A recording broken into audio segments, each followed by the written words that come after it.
Okay, we've got quite a mix of articles to get through today. We're touching on social media rules, trade deals, international law, security issues, and even a bit of literature. A real cross-section. Exactly. Yeah. Let's start with this whole safe harbor thing for social media. It sounds important, this legal shield, but why is it suddenly up for debate again, especially in India? Right. Well, fundamentally, it's about something called intermediary liability. The question is, should the platform itself be legally responsible for what its users post? Like holding a notice board owner liable for every flyer pinned on it. Precisely. Safe harbor laws like Section 230 in the US or Section 79 here in India's IT Act, they basically say no, the platform isn't liable if it meets certain conditions. This was, frankly, essential for the internet to grow. Imagine YouTube or Facebook trying to pre-screen every single upload or post for potential legal issues. It would grind to a halt.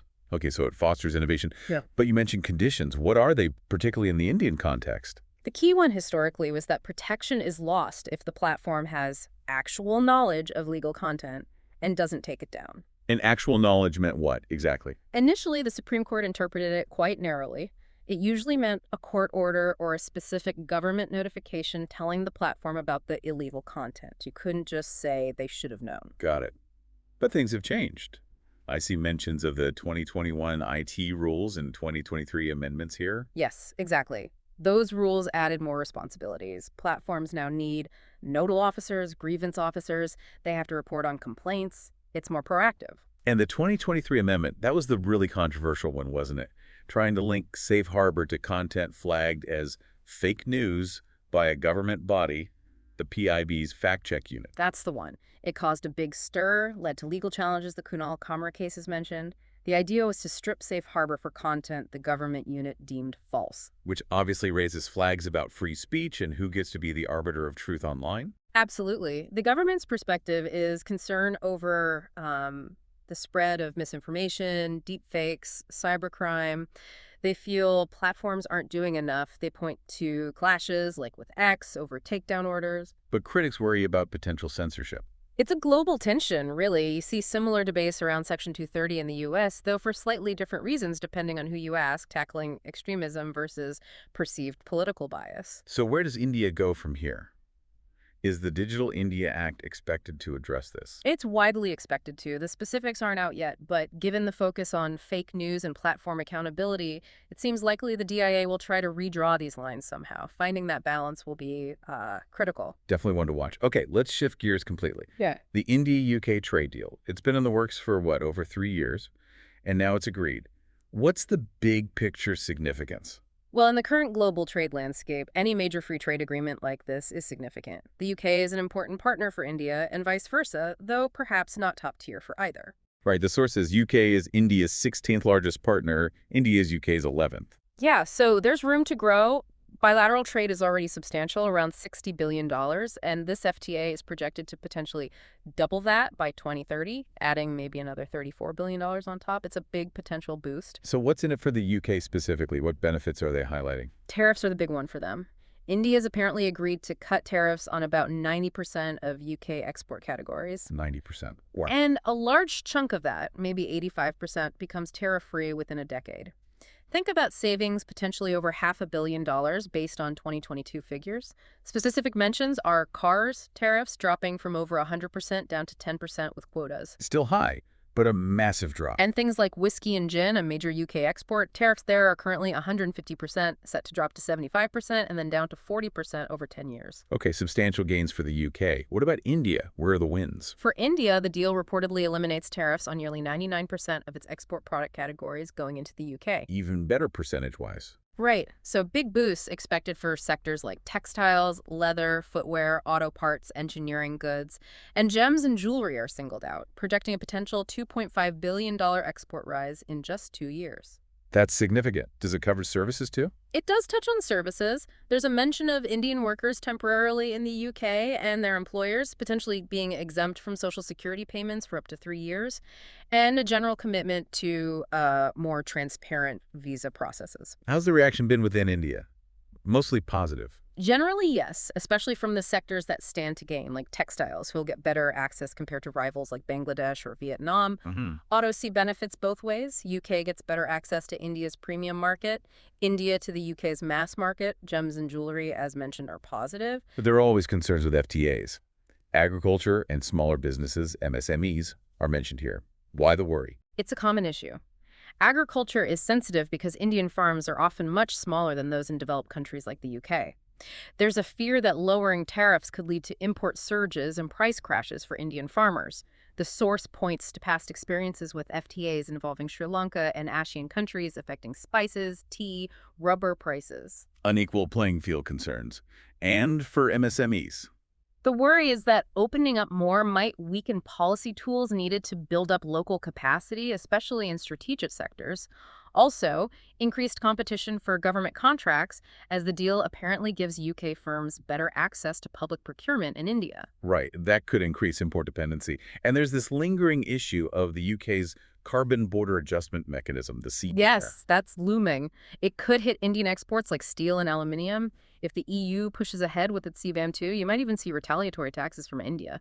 That's an unresolved point. Okay, complex dynamics there. Let's pivot again, this time to international law and security. There's been recent escalation involving India and Pakistan following an attack. India reportedly conducted strikes, citing self-defense. How does international law view this? The key reference point is Article 51 of the UN Charter. It explicitly allows states to use force in self-defense if an armed attack occurs. It's the main exception to the general prohibition on using force found in Article 2.4. So India's actions after the Pahalgam incident seem to invoke Article 51. Are there rules around using it? Yes. Importantly, any state acting in self-defense must immediately report those actions to the UN Security Council. But the bigger legal complexity arises when the attack comes not from another state directly, but from non-state actors, like terrorist groups, operating from within that state's territory. Because the UN Charter mainly deals with state-to-state conflict, right? Exactly. The International Court of Justice, the ICJ, has looked at this. In cases like Nicaragua versus U.S. or DRC versus Uganda, the court generally said actions by non-state groups only count as an armed attack, triggering Article 51 if those actions can be legally attributed to the state itself, basically, if the group was acting by or on behalf of the state. So India would need to show Pakistan was legally responsible for the terrorists. How are they approaching that? Well, India seems to be making that link, pointing to Pakistan-trained terrorists and citing Pakistan's long history regarding cross-border terrorism. Right. But legally proving that attribution standard can be difficult. The source also mentions this unwilling or unable doctrine. What's that about? Ah, yes. That's a more recent and still debated concept in international law. The idea is that if a state harboring a terrorist group is either unwilling or unable to stop that group from launching attacks, the state being attacked might have the right to take action against the group within the harboring state's territory, even without proving direct state attribution for the attack. So it lowers the bar from needing to prove state sponsorship. In theory, yes. The U.S. has invoked it, for instance, regarding actions against al-Qaeda or ISIS and other countries. But it's controversial.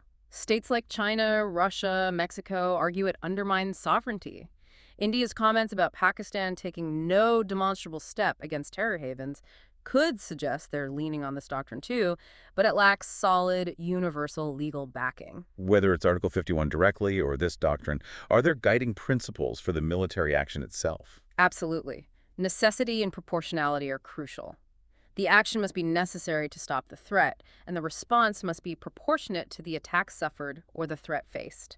How does that apply here? Well, arguing the host state is unwilling or unable helps establish the necessity for external action. For proportionality, India's reported focus on targeting only terrorist infrastructure, avoiding Pakistani military or civilian sites, would likely be presented as meeting that standard, aiming to prevent future attacks without excessive force. And if the ceasefire mentioned doesn't hold, what happens then?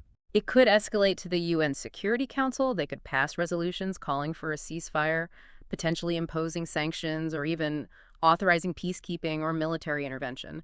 But of course, that's always subject to the veto power of the permanent members. Right, the geopolitical realities. This leads us directly to the groups involved. The sources name Hizb-ul-Mujahideen, Lashkar-e-Taiba, Let-T, and Jaish-e-Mohammed, Gemini.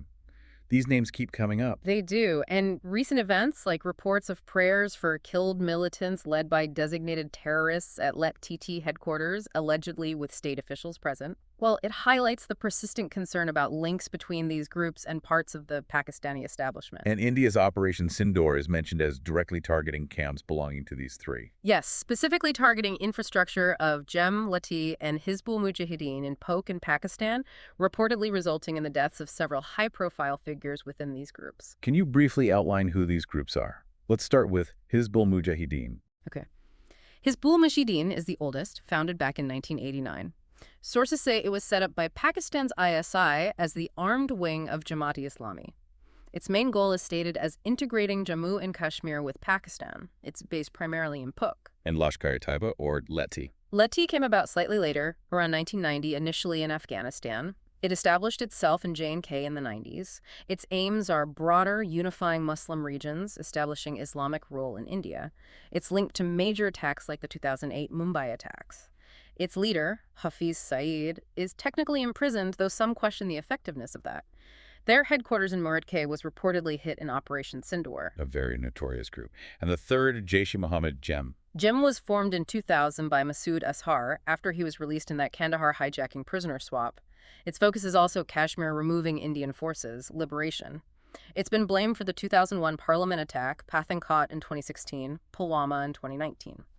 Azhar's current whereabouts are officially unknown to Pakistan, despite reports placing him in Bahawalpur, where Jem's headquarters was also apparently targeted recently. So three distinct groups, but with overlapping ideologies, anti-India focus, alleged state links, and a history of major attacks. Their continued presence is clearly a central issue in regional security. Undeniably, their resilience, despite being designated terrorist organizations internationally and facing counter-terror operations, speaks to the deep complexities involved. Right. Let's move to our final piece. A bit different, a review of Abdulrazak Gurnah's novel, Theft. He won the Nobel Prize in Literature in 2021. This is his first novel since then. Yes, Theft. It's set in Zanzibar and Dar es Salaam during the 1990s. The review highlights themes of hope, despair, cruelty, kindness, typical Gurnah territory, exploring human relationships against a specific social backdrop. It focuses on three main characters, Karim, Badar, and Fauzia. That's right. They navigate adolescence and early adulthood. What connects them initially is a shared love for books and knowledge, but their backgrounds are quite different. Karim's life is impacted by his parents' divorce, but he finds support. Badar is described as a servant with unknown parents, raised by others who face hardship, leading him to work for Karim's stepfather's family, where he meets Karim. And the review emphasizes kindness that goes beyond just duty. Exactly. It points to examples like Karim's half-brother being proud of him, and crucially, Karim supporting Badar, offering him a place to live and help finding work, especially when Badar is wrongly accused of theft. It highlights this capacity for human decency. But it's not all straightforward. Gurnah likes twists, doesn't he? Apparently so. The review mentions Karim, initially seeming successful, later faces a downfall. And Badar's gratitude towards Karim gets complicated by Karim's perhaps patronizing attitude, leading to an outburst that makes you reconsider Karim's character. It sounds like nuanced character development. What about Fauzia? Is she just a romantic interest? The review suggests she's much more. Portrayed as strong, intelligent, but lacking self-esteem due to a childhood illness she fears passing on. Her relationship with Karim starts tenderly, making later marital issues more poignant. She's definitely presented as a character in her own right, not just a plot device. And the novel touches on broader social issues, too. Yes, social hierarchies, the rural-urban divide, the impact of capitalism creeping into East Africa at that time. It seems Gurnah weaves the personal stories into this larger context. There's also a mention of unspoken feelings and potential triangles. Badar and Fauzia, Karim, and another woman named Jerry. Right, adding more layers of complexity. Badar apparently respects Karim's relationship with Fauzia despite his own feelings, while Karim gets drawn to Jerry. The reviewer deliberately avoids spoiling the ending, emphasizing the emotional journey with the characters. It also notes Gurnah celebrates female ambition and resilience, but without making them perfect. Yeah, acknowledging their flaws and vulnerabilities within a patriarchal society, which sounds very Gurnah realistic, complex portrayals. The reviewer really praises his sophisticated world building, drawing on his own experiences of the region. It sounds like a compelling read, exploring those intricate human connections and struggles within a specific time and place. Definitely seems that way. A deep dive into hope, despair, and the messy reality of relationships and societal pressures.